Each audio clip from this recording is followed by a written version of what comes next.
Hello and welcome to another episode of the Dugout podcast. I am your co-host Andrew, and I'm joined by my fellow co-host Marissa. Tonight we have a Hi. special guest.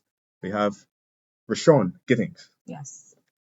local Barbados footballer, hmm right? Our first local footballer active, because I know we had Demar on. Yes, yes, So yes, our yes. first active I local even know the more footballer. appreciate we call him inactive Oh, anymore. right.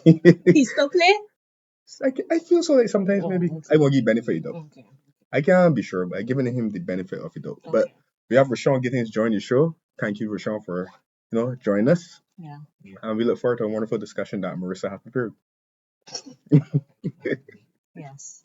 So tell us a bit about yourself, Roshon. Okay, so my name is Roshon Gittens. Call me Speedy or Marvelous.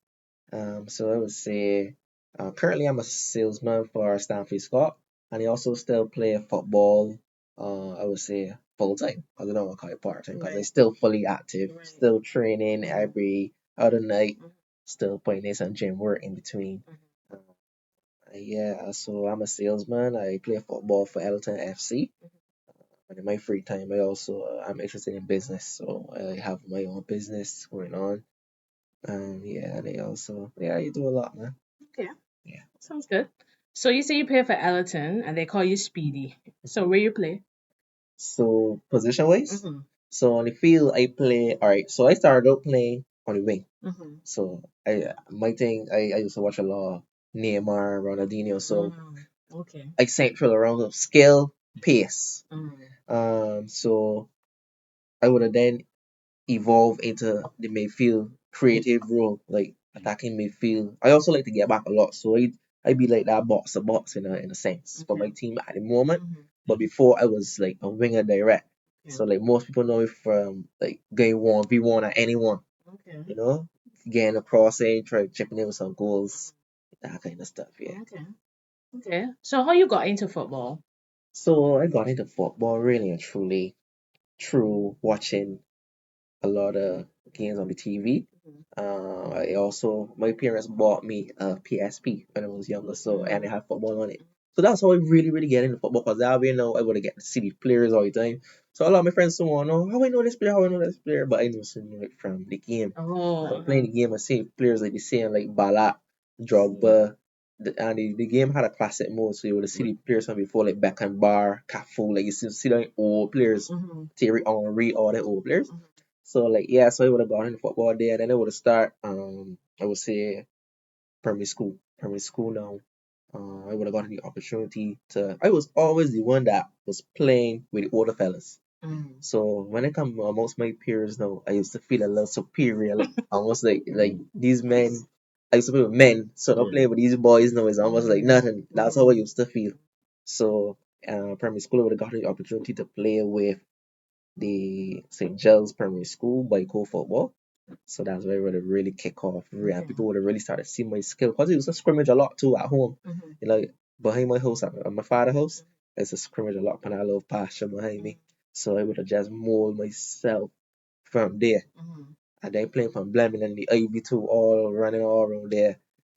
Then yeah, my coach would have say that I had it in me from primary school.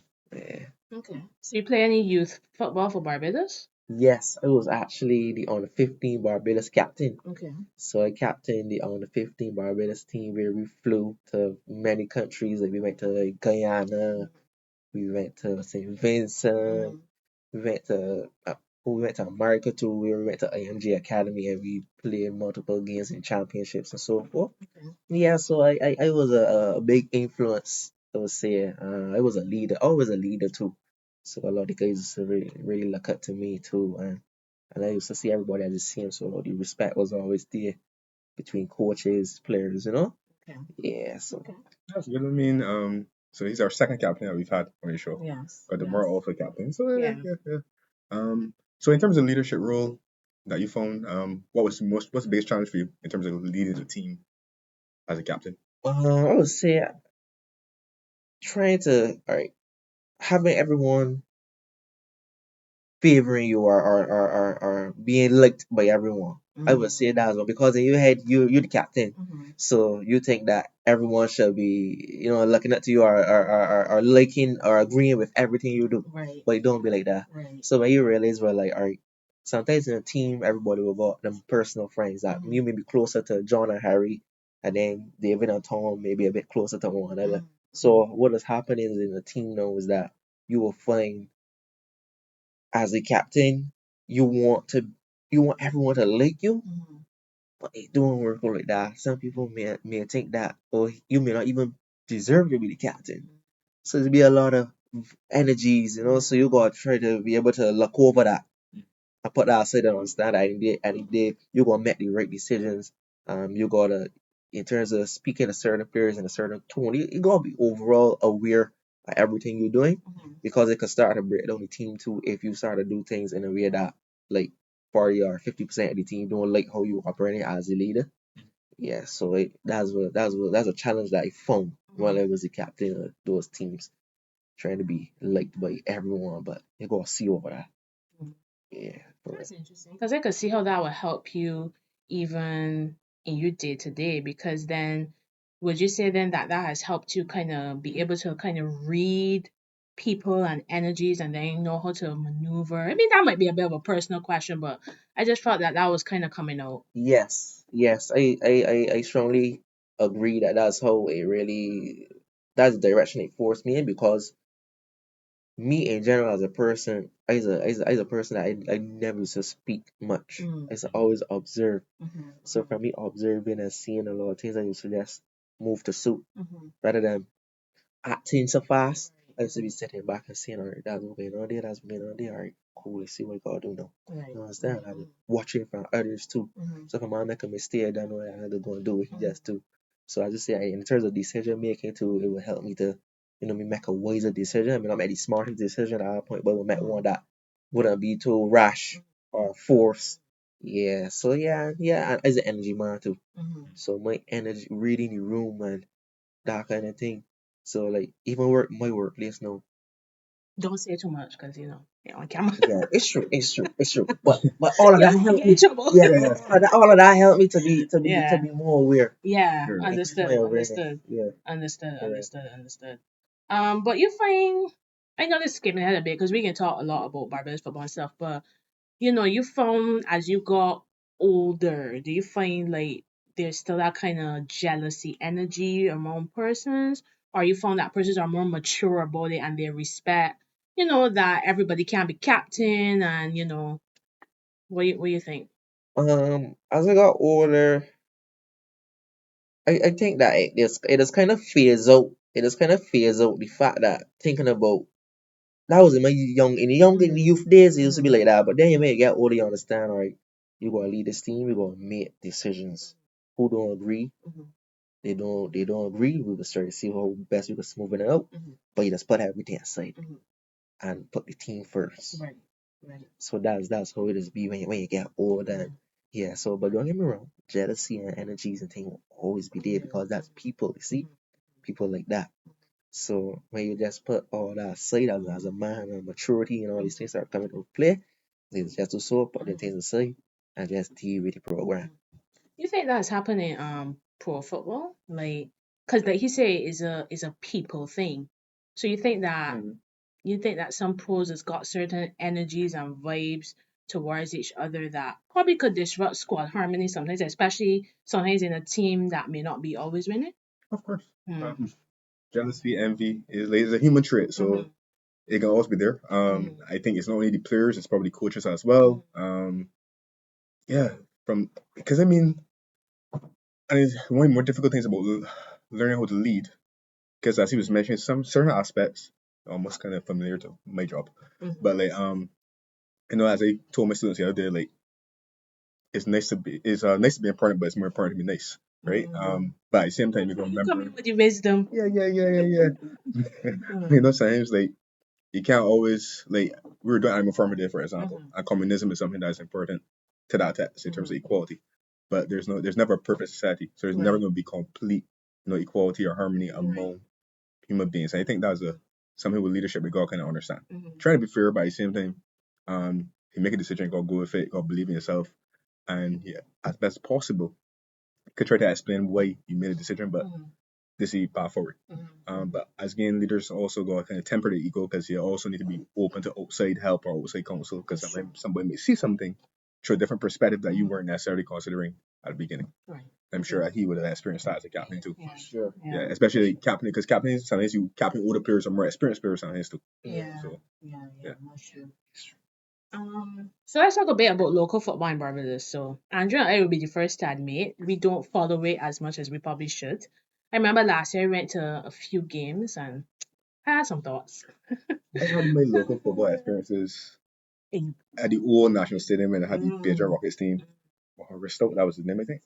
And you don't know. There were some players though, I can't remember. If my other friend was here, we probably would have called some names for me. But I remember when Barbados played, I think we beat Costa Rica here in the home leg. Lost over there, so we didn't advance, but still. Like back in those days, I think that would have been like the early 2000s. Yeah, way back when. Norman Ford. Norman Ford, right? Those That was the kind name of looking for guys. Norman Ford and those type of players. And I used to go sometimes, man, I would take me to the national stadium, like to watch Paradise versus Youth Milan and those type of teams back in the day. That was an experience for me though. I enjoyed it. So how would you say what has your experience of local football been, both positive and negative? Because there's a lot people say a lot about local football, quality wise, both in terms of the players and the officiating. So what has your experience been? Okay, so my experience in local football. Well, I started out with Mavericks. That was a youth team that I was with. Then I transitioned into Ivory Rovers. Um, no, the other way around. I would have started with Ivory Rovers, then I transitioned over to Mavericks, and then that's when I started to make my breakthrough with the senior and the national teams and that kind of stuff. So what would have ended up happening now? Ellerton, no, I would have been drafted to Ellerton by Corey Beeman Barrow. Okay. So he was the coach at Lodge School, because that's where we went school, secondary school, right? So I was the captain at the Lodge too, from first farm straight through. Wow. I You was the mean, captain of your secondary school football team in first form? yeah, I was the captain of the under 19 team in first farm. Wow. So that just to show you how my coach see that in me, and out of all the fellas that was even in sixth form, I had the Iron Man, and people don't really understand or believe how that was or how that went, but that's exactly how it went, and all the fellas they got to know the big man know, and when they see me they still respect like speed, like everybody's come and do me like this. You understand? Because I always had that discipline too. It was always just real chill, you know what I mean? But not straight away. The youth, Ellerton would have drafted me in from on the 19, so I was about 17 or so, 16. I would have went straight into Ellerton. Up to know. So local football, when I get into it now, I wasn't aware of nothing Premier League wise. I wasn't aware of nothing like that because I was just playing beer youth. So when I get into it now, I will start playing. I start for Everton in the senior Premier League games. Coach put me in, you know what I mean? And seeing the intensity and how fast everything was, and then I quickly getting to everything, and I even started becoming important in team. Like I started getting goals. I started being mentioned by all kind of people. But I think that the positive that's coming out of the local football right now is the fact that the younger players getting to see the older players. For example, a 20-year-old that in the national team, he getting to see a guy that's, for example, 15 or 16. He watching that guy that's 20 playing for a Premier League team. That's inspiration. So I seen it a lot. So I even hear a lot of them talking about certain players that's 19, 20. And these is 14 or 15-year olds talking about these older players that in the Premier League. So they seeing them as giants. They seeing them as idols. So that's something that fostering at the moment that I realize that's positive, because I think that they got some people know individuals that are doing like academies and things in Barbados, like little training, like 5v5 or one-on-one training and stuff. And that kind of more than a developing the local football. And then me and Motley, to do the Prime Minister's Cup. Randy Harris will be there doing the BFA tournaments in between. So a semi-professional kind of vibe would be the right direction to push us in, and it would help the guys to probably chart a career path like Thierry Gill. He was one of my guys. Like me and he was on the same on the 15 team that I captain. Okay. So I captain him and on the 15. No, he's a professional. Yeah. Yeah. Then Nadria Butcher too. Mhm. He gone on to a professional too. Even Andre Applewhite, special mention. Hopefully he could get a contract soon too. But all these guys is who, you know what I mean, we was together as one, know everybody branching off. So and they played in the Premier League with Wales, Terry played with Notre Dame, and so the fact that it was possible for those guys with our talent to get out, I feel the aim is to get out. Yeah. And I think the local football getting in that direction of trying to get us out because the fact that the Premier Circuit was streamed, I think that locally for us, this could be a platform to help us all. Yeah. And the negatives though, I would say I don't really want to point the fingers, but I think that if more money was invested in it and more programs started, more developmental programs to help the players because you know these players got to work too. Yeah. So you see going to work and they're going to train, it's be hard. And they not having that nutritional aspect program. Like you know, all of we just eat a lot of fat, a lot of KFC, a lot of quick meals, ham and cheese. You know what I mean? So like all of that is so like, if we had a really charter that and really like focus on that, I know we focus on a lot of cricket, but if we had to really put that into the football, I feel like we could really make steps. So yeah, that's what that we would say locally though. Yeah. Yeah, it's true because a lot more is put into cricket and, well, I would say athletics, but I'll take that back. Mostly cricket in Barbados, than football for sure.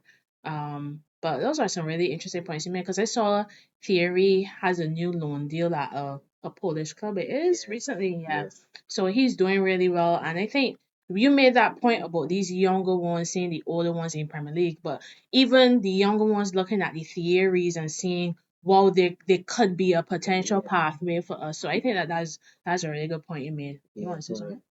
Um, Oh, sorry. just a question. Mm-hmm. Is there ever because I believe if you get pathway, sorry, 'cause I know like back in a little bit back in my time, Mm-hmm. some of these students that went to school with me, Mm-hmm. they were going on scholarships to US colleges and stuff like that. Is there ever concern that once some of these guys do get, opportunities to go overseas and play for foreign clubs, for example, especially at a very young age, that they may opt, if they're good enough, they may opt to play for a different team, as we see with the West Indies, for example. Is that a concern that you guys have? You could break that down a little more for me. Sure. Yeah. So like how Joffrey Archer and what's my other names? Jacob Bessel That would have grew up here. grew up here, Mhm. and then once they got the opportunity to go over, they switched over. Because I think that happens in football sometimes. Yeah, Oh because they play yes, cricket now for Because England. I do yes. believe if you get more finances and player become better, like Thierry Gill, for example, is really talented. Yeah. You know, let's say you have players like that, and then at some point somebody, if they're good enough, some people might, say, well, you play for this country, you get an opportunity to play in bigger tournaments. Yeah, Yes. is that ever a Yes. concern? I would say it is a concern because but then again when you say it got to be because, for example, as a player, the player just gotta look into it and understand, well, if I really do this, will they get opportunity to play in this team? Because if you're in Europe, the big teams, for example, if you go to Spain, Yeah. and then the Spanish FA call you up. Don't get me wrong. I mean, you always believe in yourself, but when you look at the odds, of playing, so it's almost like, should I really go and play for Spain when I know that I ain't gonna get a minute? But then if I play for Barbados, I know I can play all. But the exposure in Spain, though, I have it on your resume, it could push you into a better club upwards. So when you really look at it, you just really go really zoom in and see which decision may be the smartest for you. But it takes some things so you can always pull back. So, for example, if you do go over Spain, but then you realize it don't work out, you can always come back to your homeland and switch over. Like I think that's what happened with Greenwood, because Greenwood playing England a lot, so he came back to Jamaica. Yeah. So yeah, so Yeah. it's a bit difficult. Yeah. I think it's like more to the third person preference as well. But I had a point in my head, kind of forget it. Oh yes, I did see like a documentary. I didn't watch the full thing, but I saw a clip. Where, for example, because again, I'm not saying that players should not get the opportunity or go because that's great, that's awesome. But like in Jamaica's case, as you mentioned them, Leon Bailey, who plays for Aston Villa right now, there was like a little clip because Steve McLaren has taken over as their coach. There was a little clip where it seemed to be some friction between some of the foreign players who are drafted in the Jamaican national team and the local players. Yeah. Yeah, in terms of I don't know if they tell themselves that the foreign players coming from the bigger leagues might have a larger ego, or I think they know everything and stuff like that. I don't need to work as hard. So that'd be interesting. I think the last Barbadian person who would have been like one of the big leagues Premier League player and played Emerson Boyce, right? So it'd be interesting. Wigan, yes, he won the FA Cup with Wigan. Yeah. So like, how do you see that playing out? Like, do you think that if we did get more like Premier League stars playing for Barbados coming back home, do you think it would like sort of like affect the chemistry of the team, or do you think the local players would look at it as this opportunity to play with somebody who's an established star and learn off of them? Yes. Yes, I would say 80% yes, and 20% it has always been that case where just a small portion of people will got that kind of energy. Like, man, when I see him live, man, he's not that good. Some people will visit, man, he's not as good as we thought, or we probably coach would have said, or that kind of stuff. But then the other might the majority, the 80% would be happy to play with such caliber players. Like, play with Thierry, and no, like before too, but no, more so no. When Thierry comes now, is like, Thierry, he's bigger, stronger, faster, better than before, because he rubbing shoulders with his professionals. So even training with him, a lot of the guys will be happy. Like, you will see the guys go home and take a picture and post on Instagram. Like we just came for training together, just so everybody could see. But yeah, I mean, even for me personally, when I play with those players as professionals, when we're training with them in the national team, it's always feel good. And even to watch them and learn from them, their little different techniques, like the way they may shoot the ball, the techniques that they learn, the way how they pass it, and just plus to even hearing them talk about things that happen over there, and that kind of stuff. It'll be very nice in my opinion. But others may have different opinions. Yeah. Okay. All right. So let's take a quick break for a word from our sponsors. Whole Health Pharmacy, located in Jordan's Complex, Speightstown, St. Peter, carries a variety of products to take care of you and your health. Essential oils, muscle rubs, and the run-of-the-mill medications. And definitely don't forget your vitamins. Vinci sea salt, air humidifiers, tumblers, and women's havens pads too. We got it all for you. Don't forget your Barbados and natural Vinci snacks. So for sure you're gonna keep coming back. Ever hear about structured water? Well, tell your son, tell your daughter. Whole Health Pharmacy. More than a pharmacy, we take care of you and your health.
And we're back.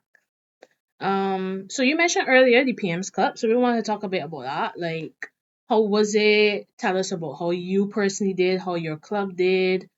Um, it's happening again this year, right? It's gonna be an annual thing, or I believe so. I believe they may trigger it again this year. Okay, okay. So tell us about your experience, both personally and from a club perspective. Okay, so starting with personally, going into the tournament, I think we just came out to finishing the Premier League. I think we didn't have a good Premier League. So me personally, I don't believe I had a good Premier League either. It was a bit difficult because we were low. We were low on the table. We were like fifth or sixth in the table, trying to fight to get from down below. Yeah, so it was difficult coming out of that. And then after pushing so hard at the end, the body was tired, and then quick the permissive cut would come. So trying to get your mind and body and everything back into that motion of playing again, it was it was a hard test. And then the first game, second game, to get out the rustiness and that kind of stuff. So for me, I was playing in the mid. I actually played all except one game in the Prime Minister Cup. And I would say the hardest game for me was the UWI game, University of West Indies. Reason being is because I would say leading up to that game, like the legs weren't feeling like they usually felt before. Like I don't know if it was too rigorous a training, but going into that game, I would say it was wet, and it felt 10 times harder running up against those guys. Like it felt like they were like 10 times us. It felt like they were running faster. It felt like they were stronger. They had more desire to win. Everything it didn't feel, yeah, like me personally. Uh, yeah, it just felt like we were a couple notches below the opposition. Like even me, like trying to reach for a ball, trying to like tackle for a ball, I was just sharp almost every time. It was just this sharp away from everything. Yeah, so yeah, man. And then flowing through the tournament though, I think that I had I would say out of 100%, I would say I had like a 60% tournament playing in the midfield, because I would say that would be my second or third time in a tournament playing in the midfield. Because the first time would have been in Capelli. Capelli would have been about, I don't want to lie, Capelli was about 2, 3 years ago. Then after that, coach would have realized, okay, Roshon could play in the midfield. Then I started playing in the midfield a little more, then a little more, and a little more, and then eventually it was where he was playing for most of the time there. Not the last 2 to 3 years, but before it was on the wing. But the midfield though, I say it was a test for me. Knowing the fact that I like to take up the ball and go up players, but in midfield is more just bounce it, get 1 2, try to play in the, try to get assists, try to get play behind, that kind of stuff. Try to get when you end on a cross if you do. But yeah, but all in all, the tournament Premier Cup, I would say it was tough, especially in the ending, to know that we was that close to getting to the finals, and then just we won the third place, but we really wanted to get Kensington over, but that was heartbreaking. What did you think of this gameplay? It actually played at Friendship Pasture. Okay. That and the semifinals played at Friendship. It's difficult in the mud, man. Yeah, yeah. Very hard to play in that mud. Yeah, not like. So overall, you think the tournament has done a lot for local football in Barbados? I would say, yes. Reason being because it was streamed online. That way, coaches could go back and see it. And plus, to the crowds, and it brought a lot of attention to the football. So I would say, like, older persons were there, middle age were there, and youth were there.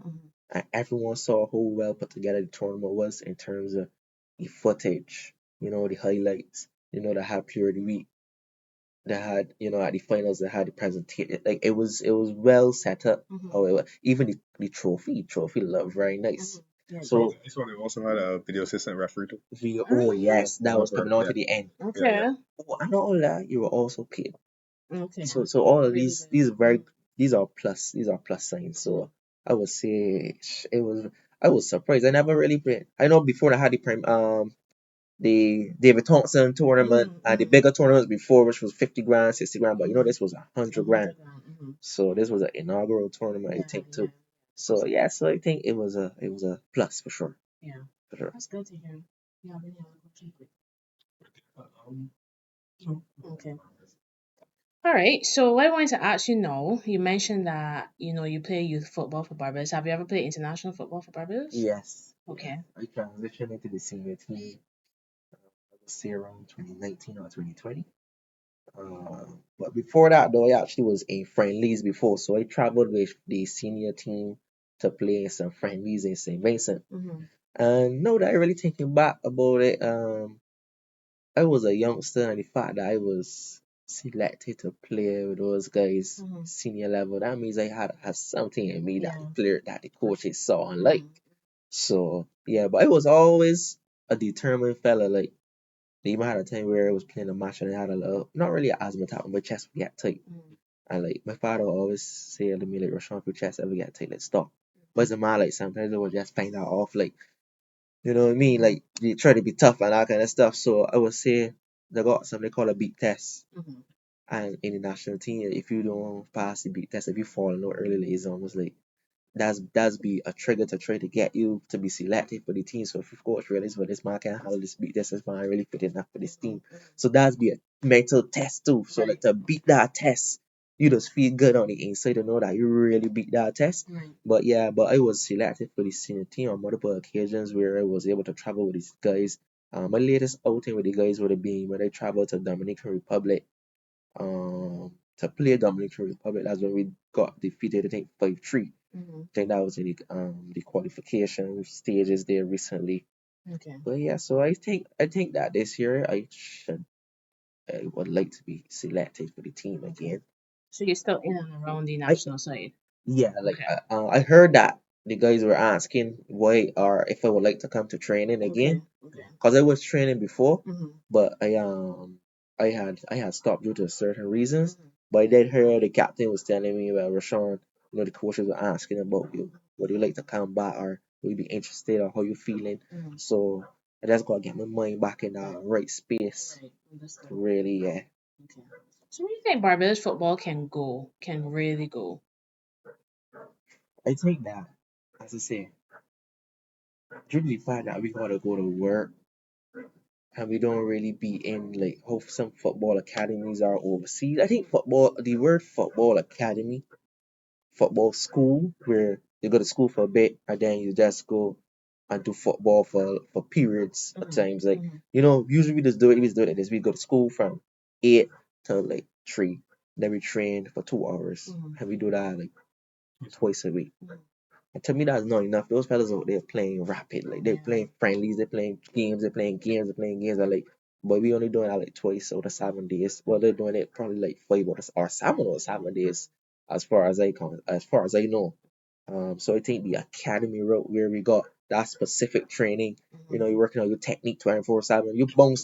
You bounce to be better than a guy. You're working on your technique 7 days out of 7, and a man working on your technique for 2 hours times for 4 hours out of 7 days is almost like you will never be on par with any other guys. So I think that our academy setup, we're real set up very well with education involved, but then most of that football knowledge and that expertise in there, that combination could really get me in a position, a good position. Understand. Yeah. Go ahead. I mean, like I would say, as well as players, I think that's something that should also be extended to coaches as well, because definitely to bring up the level. Referees. And referees, fair enough. But do you think, or let me ask a different question: how far do you think we are as as a society from that academy type of thing that you're talking about being implemented? How long would it take? I think being honest with you, I think that if we just had to get some investors to understand the play and understand that if we had to get some money, because we see buildings getting on, we see hotels getting up all the time. All right, time. Yeah. We see houses getting up all the time. So I mean to say that there's not space, we could create space. The thing about it is that to have a facility set up where it's football focused, is a football academy. For example, they got pastures like Friendship. I know that's a crazy. You play cricket on these pastures too that we play football on, but Friendship, you can put some buildings up, put some dorms in, you know what I mean? And then we already got loads of teachers on the island. Could post some teachers or even get some teachers in some facilities or some schooling to get them to that level to teach these students. Because these students, it can start from youth stage and develop and go upwards. And then when you get a certain age, then you good enough. I think that you good enough. We could probably get a setup where we could send these players overseas, and you will be a graduate at our academy. So know the fact that you go a graduate at our academy, becoming a professional overseas is almost like let me go through this same same setup that he went through. Right. So I think that like if you had to get investors, Mark Maloney's do a lot. Mhm. So if you had to get some more investors from around the island or even outside the island to see that vision, I start to build some academy slash schools where that's football focus. Where we play football in the morning, take a break, go to school, come back, break in the evening, take a break, sleep over, wake up and breathe the football. Because Brazil, there's breathe football, France and Italy and Spain, them is breathe football. So I feel if that had to become a part of our mindsets and like part of us personally, deep in your heart, the culture, yeah. And one more thing, let me say one more thing too. You see, at the football games, I just watch a lot of football too. And I even went to a professional football game too where I can't even hear myself. Like they had drums and horns and things. Like even when I got to some Premier League games, like nobody don't even really be like clapping down like so nobody don't be screaming besides some parents. But like Yeah. we should got like 1,000 horns. For you to go in there, you gotta go a horn. That's how we feel it should be. You gotta go a horn, you gotta go a jersey for the team that you like. You gotta go just that football mindset and culture. I think that will push me in the right directions, man. Right. Understood. Yeah, for real. We have a question from our producer, going back to the PM's Cup. Mhm. Our producer wants to know that, because you mentioned that you guys got paid and that was a new experience. So he was asking if, even though you guys didn't make it to the final, if the team still got paid. Oh, you mean overall? Because Yeah. there would have been stipends in between where you were getting paid per game. But yes, there was a cash prize for third, second, and first. I think fourth Okay. also. Okay, cool. Yeah, so everyone did get a piece of what they were expected to receive. Okay. Does that answer your question, sir? Okay. Yeah. Do you have any other questions, Andrew? Yeah, I have one last question. Okay. I think. Well, we'll see. But but I know playing with the national team from youth level up to senior side. You've traveled around the Caribbean quite a number of times and stuff like that. Yes. Is there any Caribbean territory that you would have visited with the Barbadian team that it has impressed you in terms of their infrastructure that you think that we can perhaps borrow some ideas from? All right, let me study. Suriname Mhm. stood out the most to me. Suriname, we went to this stadium. I don't recall its name, but I just like the infrastructure, the stadium, from the dressing rooms to the shape of the stadium to the seating to the benches and even the turf. Like everything was kind of ideal to me. Um, and I think that if we had I don't know how possible it is, I would say invest in ways, but at least if we could get at least two or three, because we got the BFA, but if we could at least get like two or three of those kind of setups with that, I know it's a lot of money, but that would be very good. Knowing the fact that you don't always go, because I feel like these other outside pastures that we play on, they don't got seating. You got to carry a chair or an umbrella. Yeah. They don't got bleachers at most of them, Yeah. or let's say got a pavilion.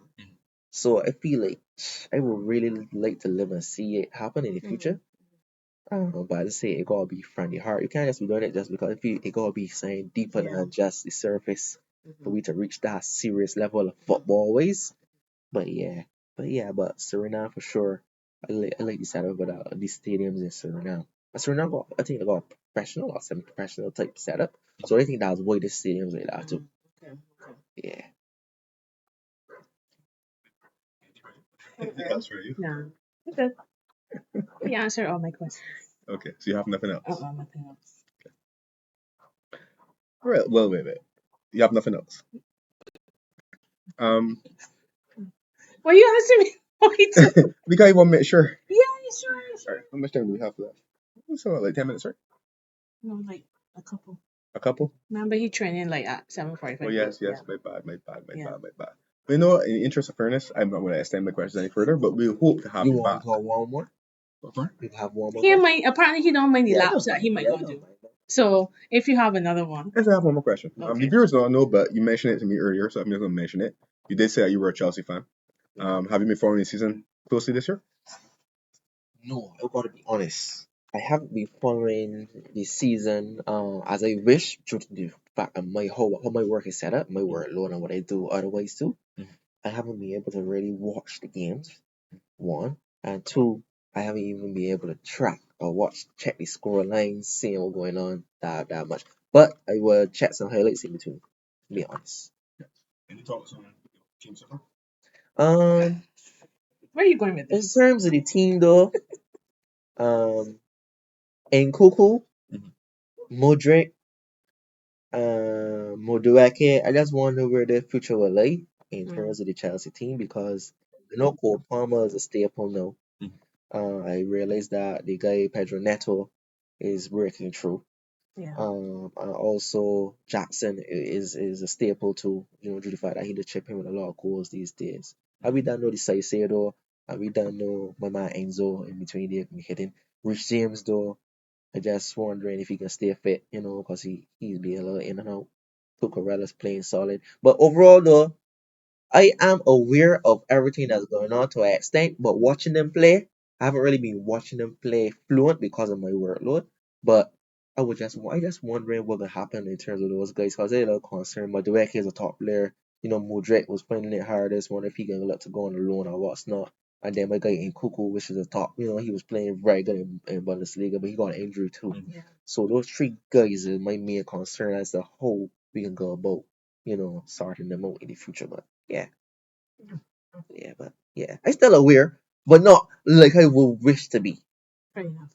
Yeah. I just want to show Marissa that I'm not going anywhere with that. I just making sure. wanted your thoughts on Chelsea season so just far, making sure. because you are a Chelsea fan.